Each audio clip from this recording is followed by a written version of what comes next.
Amini yali president ate nga bamaanyi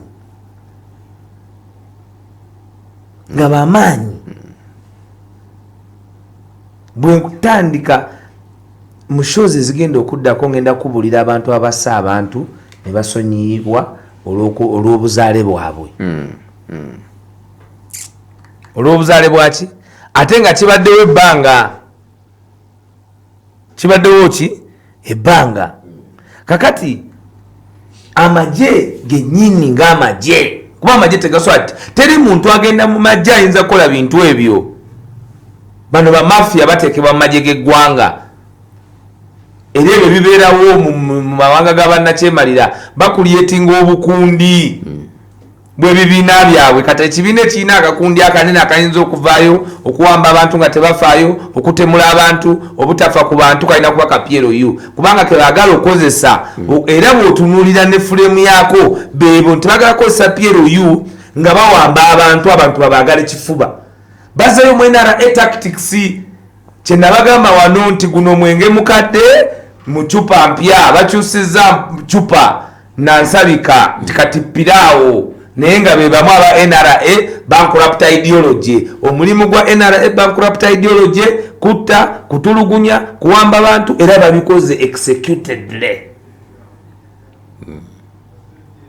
ntegedde bulungi kakati nti bo bawamba abantu banafuye abantu okubanganga okubagamba nti neggwanga Syria nunu. It is a republic, it's not a monarchy.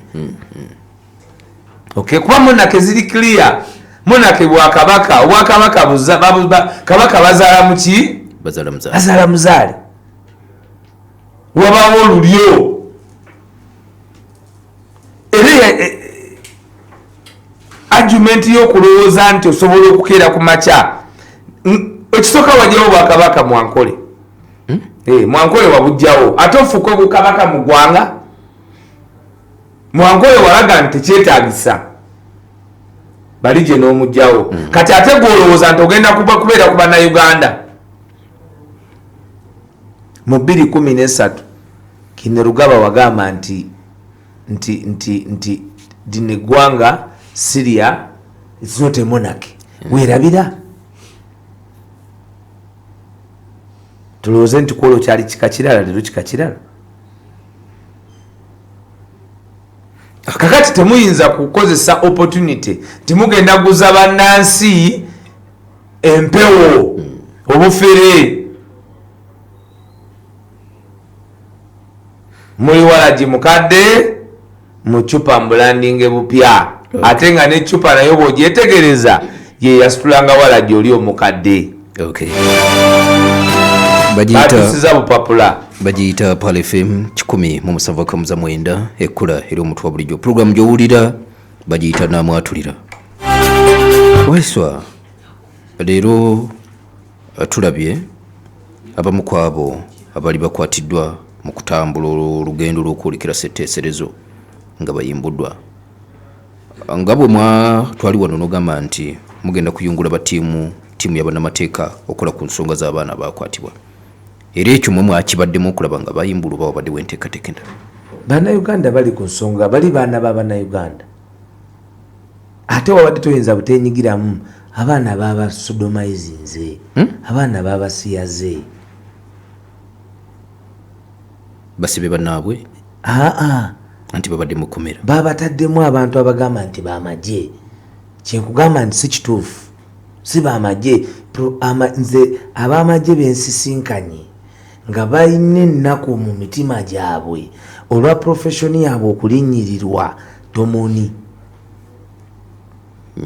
kubanga mulimu gwabwe bo bajja kuweereza naye bano bakutta obukundi bwa PRU bakutta obukundi bwabwe balese enkola ey'ekiyekera baki-infiltratinze mu system era bagitte nga bwe bassa ebirala oba ekyo babagambye nti babasiyaze bakikozeseza kuvumaganya ggye ly'eggwanga first of all lwaki eggye lya ggwanga lyenyigira mu kukwata bannansi lwaki eggye ly'eggwanga e Kenya walabye juli abalamu awali kye bulijjo kyenyimbako bwe natandika puroguramu eno essomo eryasooka addayo ng'ozze okuwuliriza twali ku doctrine of separation of powers amasiga asatu ge maziga ge nakaaba ne mbagamba nti obuzibu bwe tufunye ne palamenti gye tubadde tusuubira okuddukira nayo kati tufunye eppungulu wano Kenya kooti Ruto wakati mu kugenda okumulumba okumujja mu bukulembeze yalagira amagye gakoleki gajje ku luguudo amagye ne gajja ku luguudo wayita obutitikitiki kooti neragira nti amagye gaveeki tanka neziddeyo mu barracks tanka neziddeyo mu barracks ate nga n'ebyo ebya military philosophy tosobola kozesa magye mu kwanganga bannansi nga bali mu kwegugunga kati tanka bomu ebegikubawa ku bizimbe by'abaani by'Abannayuganda bizimbe by'abaani eryayinza okuba n'ekizimbe mu Kampala wakati ng'agenda kutambula government vehicle era bomu zijja kuba bizimbe byabwe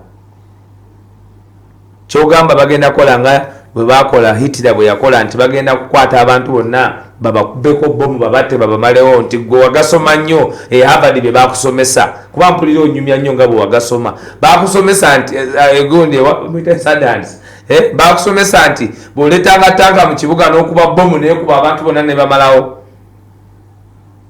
naye gye mulowooza nti military erina outdated tekyali nsegula tanka mutambuza mu kibuga tanka za 1980 za 1945 neri gye mwagitwala Kongo yajaminga netta omusirikale yali agioperating nga bintu bikadde nnyo edda yagamba mbu yayagala bya mugu ku mugu nti ye abazungu ne Uganda niyo tuloga yagamba anaye Lwamesi yagamba nti yagamba bali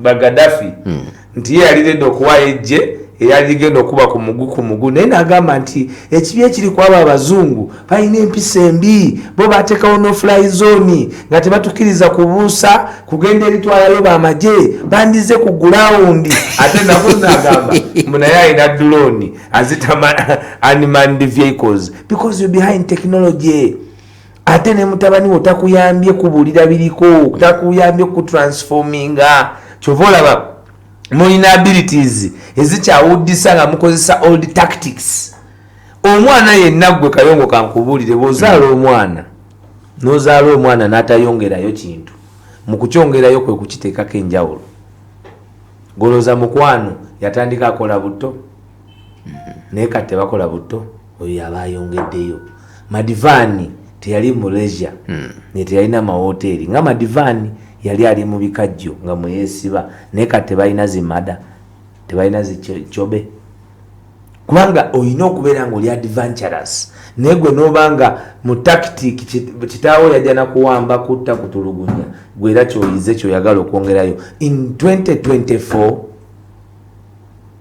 mu 2024 nti ogenda kuwamba obuyinza ng'owamba abantu nga mutulugunya abantu nga mutta abantu kuba you are at the helm of the military luli mwekwasanga kubanga bulijjo akyusa bino ebiriwo bize bibeerawo ne bakola rishafo olw'okubeerawo kwabyo awi naawo kati bwe tuliba tumuwangudde mulireetaani kuba kati kadi yamwe esembayo yeriwo naye tactics zeekola zeze zibaddewo nga bwe tuze tugamba bannayuganda nti they have been behind the dehumanization of the citizenry okukakanya ekitiibwa ky'obuntu n'obuntu obw'abantu bannansi ako kakulu kuba akirewo kivumbi mu nansi wasabira wali mu kugundi banga entera n'omusango nti ye buli kiseera yatwala Bobi mu kyaki nti Bobi afuna nnyo emikisa mu kyaki yaawo ekyo nakyo ne kimuwambira kyamukubiza mingi tyaki omanye akireewo be bamutwala wali Kawempe bayitawo tuyitawo Kawempe wa Jinja Kaloli ekitegeeza okuwambibwa kwa kireewo kwakubye ebituli mu security ya Kyagulanyi kati agikulira pote bwe balowooza Kyagulanyi akuumibwa Katonda empewo emandwa ensi abantu emundu bomu byonna bimukuuma Okay.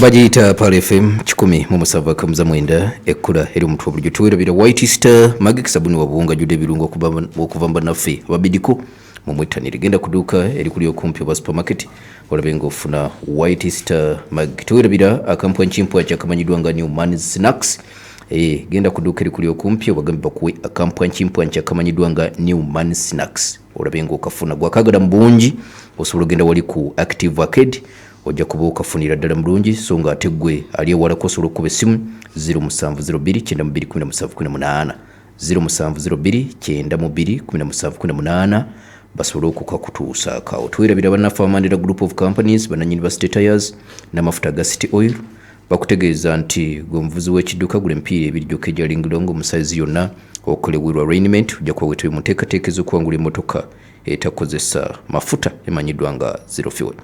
Wewe nabuuza nti waiswa tayawula tanka na mamba. Katate mambe yejawa. Mambe bayawa. Nti nze byokulwisa sibimanyi. Kate mubuuze mambe esula ki? Esula soda. Ati mambe esula ki? Mubuuze mambe esula ki? Esula soda, esula toffee. Eriyo li sweet gwe bayitanga toffee. Olaika yali muli wa toffee. Aliko yali muli wa toffee. Wali ku toffee. Oya oli kisengo muli wa toffee esula ki? Mamba esula ki? Katugambye tanga ategoleze bya mamba kitono. Ebyo byonna that is military hardware. N'okuleeta omusirikale ow'amagye ku street y'ekibuga. Gwe nkuwadde example ye Kenya. Okay? Nkuwadde example yaki? Ye Kenya. Kirungi gwolese mamba ya police ina mamba. Kugambye deployment of the military. Deployment of the military. The military. Nina chenjagala waiswe kirala. Ate katuyamanyi ziri tanka ez'enjegere ezali mu 19 ezali mu the Bolsheviks revolution zayagala njogere wano muine enguudo ezinza okuyitako tanka ya Bolsheviks revolution imwe muinawo Collins oba Collins amenyeka nga amenyeka lwa sinotulaka za musenyu olwo ate ziri tanka za Bolsheviks otasina bani. Mukulu waiswa tulabye ndoza sabiti eyo gye tukubya amabega oba oli awo n'ebikyagenda mu maaso nga tulaba Thanksgiving ate zirabika zaafuuse baana baliwo twalabye ne tayibwa naye yagize nina kyenjagala onzigireyo waiswa nina kyenjagala onzigireyo bano abatambula mweno perspective nteekateeka za kuba campaign mu ngeri efaananako bwetyo nga mmwe baabayimiriza era ne mutuula awo njagalawo. Obutitirizi bwa General Yoweri Kaguta Museveni buli eyo yakuŋŋaanya abantu nga bakuŋŋaanya si babe. Obutitirizi bwa General Yoweri Kaguta Museveni bubeera eyo yakuŋŋaanya abantu nga bakuŋŋaanya si babe. Kati tasangangako buzibu kufuna muntu bantu gwe bakiririzaamu.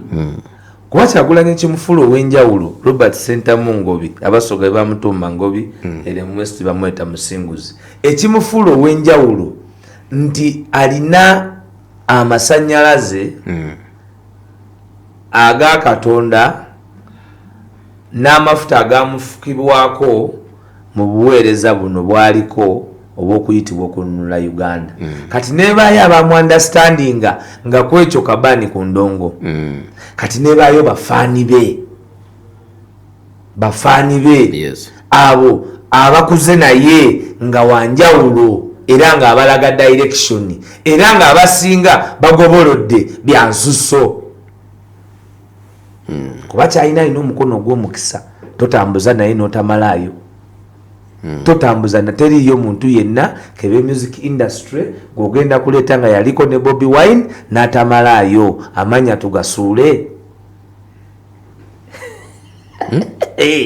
Kwanza wanatemu ebyo mbaddewo talina gwakoze naye genda bwosanga General Megadi anyumya birala bwosanga Little Boss anyumya birala bwosanga Pademani anyumya birala bwokera ku makya n'ogenda n'osisinkana Kenzo ng'akyayogera amazima anyumya birala talina gwakoze naye gwata mukisa gwe gutalandiza kugusa. Gundi yali akaba. Nani? Buchaman. Na kati agamba nti owaye muzeeyi nziza. Naye kati agamba muzeeyi ndi eno twamuwulira. Kaga nti aho nkanugirangako kumukamuna. Ngagamba Kyagule. Toletanga kuzeneno nalya. Omanya abantu balina perspective nti ate kati nti yatuuka. Ani gundi oyo. Bobby. Abalala balina perspective. Bwe yajjako enviiri nadda mu suuti ate abalala bamulaba ng'eyafuna. Omanyi nti batono abayinza okumanya nti t-shirt eyinza okuba eyabbeeyi okusinga suuti.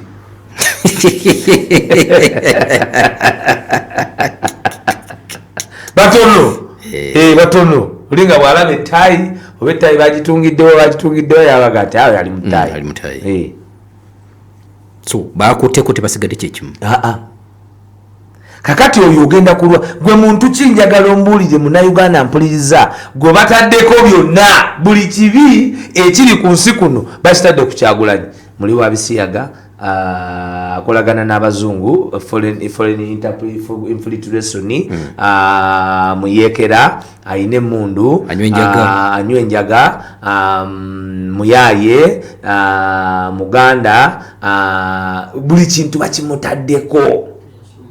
Teyasoma naye oli bw'oba ng'olina amafuta g'okuyitibwa yegagawaza abamuga mugagga bamuvugira mugagga tiwaki ku myaka 2 yalina biiki ate kati atukayanya kitegeeza wano walungi.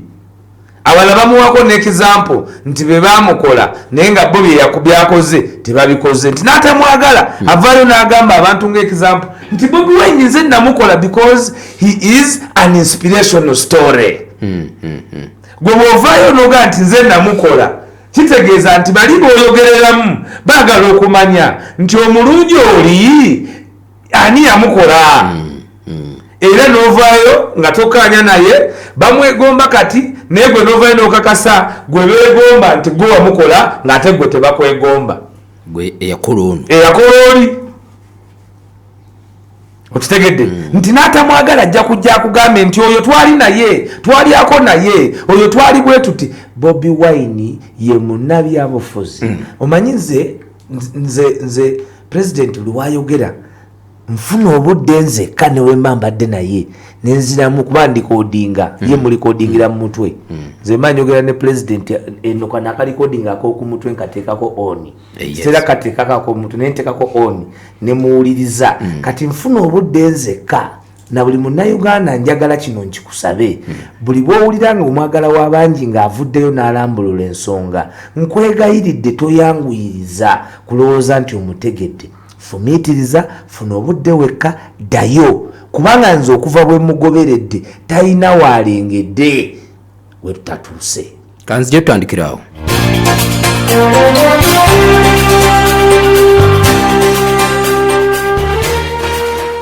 Wasuza otyo omulungi ekiro kyabadde kitya bulungi onarasoma kabatula tulungi ebirooto wesulire nga bebi n'omufaliso ogw'omutindo ate nga muwangaazi mugongo mubiri oguluma kuwummula bulungi kyogere bakikuwe Roseform ensi y'ebirooto ebirungi. Owange nina embuuzi yo olunaku lwe nazuula buto wa Fortune Gold namanya nti nfunye gold. Enfumba yange teddangamu kubeera kyekimu. Eddekende akawoowo n'essanyu nga nfumbisa buto wa Fortune Gold. Buto wa Fortune Gold asigwamu ebirungo byonna eby'omugaso agira mu bipimo eby'enjawulo era asangibwa mu maduuka ne supermarket zonna.